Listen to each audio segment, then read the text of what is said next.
Hey folks, today I'm going to show you how to take this and turn it into this. Okay, so measure your head and find the correct size of pattern to use with the handy head size pattern chart. Print the pattern, making sure it's set to print at actual size, which you can verify by measuring the print guides. Now find a light source so you can see through the paper and line up those crosses. Tape the sheets together and you can cut out your pattern. Cut out the pattern as close as you can get to that black line without cutting it off. Flip over pattern pieces 1, 2, and 4 and transfer the alignment marks to the back side as well. Now we're going to make the foam look like leather using an old iron you don't care about. Turn it down to a lowish setting, grab a bit of aluminum foil, crinkle it into a ball, then uncrinkle it into a crinkly, flattish sheet. It seems to work best if your flattish sheet is 2 layers of aluminum foil thick. Lay your aluminum foil on your foam sheets and press down firmly for a couple of seconds. Work your way around the foam sheet until it all looks amazing. Of course, this is totally optional. If you don't want your flight helmet to look super cool and textured, then don't do this. Now it's time to grab a paint pen or gel pen and start tracing the pattern on your newly textured foam. Don't forget to mark the alignment marks and then extend them to the inside of the pattern when you're done tracing. Some pattern pieces tell you to flip them and cut another one, which makes it fortunate that we already traced the markings to the other side. That was lucky. I like to mark my right side up pieces with their number and the flipped over ones with the number plus the letter B, just so you know which is which. Grab a super sharp knife and start cutting right on top of your lines. If your knife isn't sharp, you are not going to have any fun, so go sharpen your blade or grab a new one right now. These 7 pieces will make up the main flight helmet. Grab an adjustable temperature hot glue gun and turn the temperature as low as you can go while still being able to squeeze glue out. Line up the front edge of piece 1 and 1B and start gluing down the center line, working your way to the back. My technique for using hot glue is to glue a couple centimeters at a time, then hold the 2 sides together while pressing down on a silicone baking sheet. While still pressing down, I use one of my fingers to wipe away any excess glue. I also press down on the foam along the seam, which forces the top surface of the 2 sides of the seam to align with each other. Please note that this only works well and you don't burn your fingers if you're using an adjustable temperature glue gun. Otherwise it's going to be way too hot and you're going to have to hold it together way longer. So yeah, lots of practice and please don't burn your fingers off. And yes, you could also use contact cement to do this. Just make sure to use proper ventilation and respiratory protection. Okay, with piece 1 and 1B together, let's connect piece 2 and 2B. Try to line up the alignment marks as best as you can as you go. You may find at some points that you have to stretch one piece a little more than the other, and that's okay. As long as you end with the back edge nice and flush, you're doing great. Next, add the front strip by lining up the center line with the center seam of the helmet. Start in the center and work your way out to the sides. You'll probably have to stretch the front piece a little bit as you get close to that outer edge. And yes, I see the letter R not matching up, but I think I've fixed that now in the pattern. What's most important though is to make sure that outer edge matches up when you're done. Because if it doesn't, it's going to be hard to put on piece number 4, which is what we're doing right now. Same old, glue your way around until it's all stuck on perfectly. Or unperfectly. That's okay too. Alright, now you should have yourself an inside-out flight helmet. Before you turn it right side out, now's your chance to clean up any of the seams that are on the current outside. You can smooth them out with the tip of your hot glue gun, or use a piece of thicker scrap foam to rub away some of the extra. Now very carefully turn your inside-out flight helmet into a right side out flight helmet.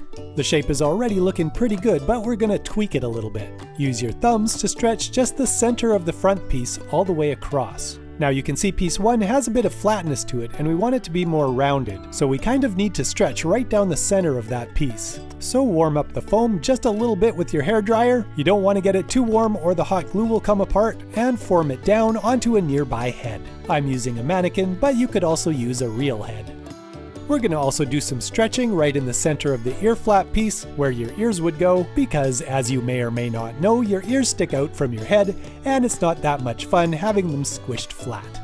And that is the basic flight helmet pretty much done. Quick tip, if you want to make the standard flight helmet look a little bit more interesting, you can use a leather stitch line marking tool to give the impression that the panels are sewn together. And why not add a strip of foam as edging to give a clean finished look. If you don't have a spiky wheelie rolly leather tool, you could also just use something pointy to make those sewing marks. Of course, who wants just a plain Aviator helmet when you could have a steampunk one? So grab your Steampunk Extra Bits pattern and cut out the parts. Make sure you mark the center of the holes on the ring. Glue the short edges of the truncated cone together, and then glue the truncated cone down onto the ring. You want to make sure it's nice and round and that it's evenly centered. If you use super glue, you only get one shot, so make it a good one. Next, glue the grill on top of piece 6. Start by holding it in its place and glue just a little bit on the bottom edge. That gives you the ability to line it up nice and neat with the backing. Spin it around, and now you can glue a line at a time, working your way up to the top. With that all together, you can glue it on top of the truncated cone. Tack it down on each side, and then glue the gaps in between. Grab piece 4, cut on the outside dotted circle, place the pattern on your helmet, and trace it out. And that shows you exactly where you can put your ear cup. But first, let's take a 5mm punch and punch out a bunch of foam discs. Super glue the discs around the ear cups, using the little markings that you made to line them up. Place the ear cups on the side of the helmet, and once you have things lined up the way you like, draw a couple lines that just go right off the side. This way it'll be really quick when you glue it to put it back into its original position. Next, grab the random large flat piece, heat it up a bit, and mold it to a nearby head. Not entirely necessary, but helpful. Now you can place it on the helmet so it kinda goes around one of the ear cups and glue it down. However, when you're pressing down on one side, make sure you're not squishing the ear cup on the other side. It's not that strong. Luckily, a little shot from the heat gun helps spring the foam back to its original uncrumpled state.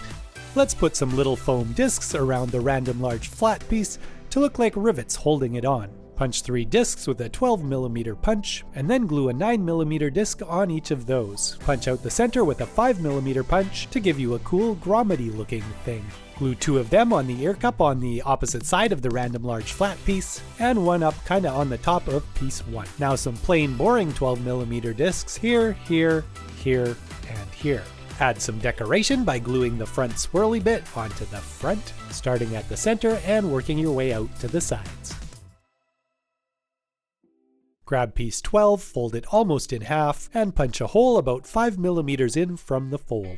Connect the 2 holes with a knife, and that gives the perfect slot for the stick in the middle of your buckle. Remove the buckle and paint that little inside section brown, but don't paint right to the ends because you don't want to paint where you're going to be gluing. Now glue the buckle strap into place, sandwiching the flap of the helmet between the 2 ends of the strap. Figure out the length of strap you're going to want, leaving a little extra for mistakes, and cut it out of your foam. Glue it in place, and then you can test it out again, cutting it a bit shorter if you think that's a good idea.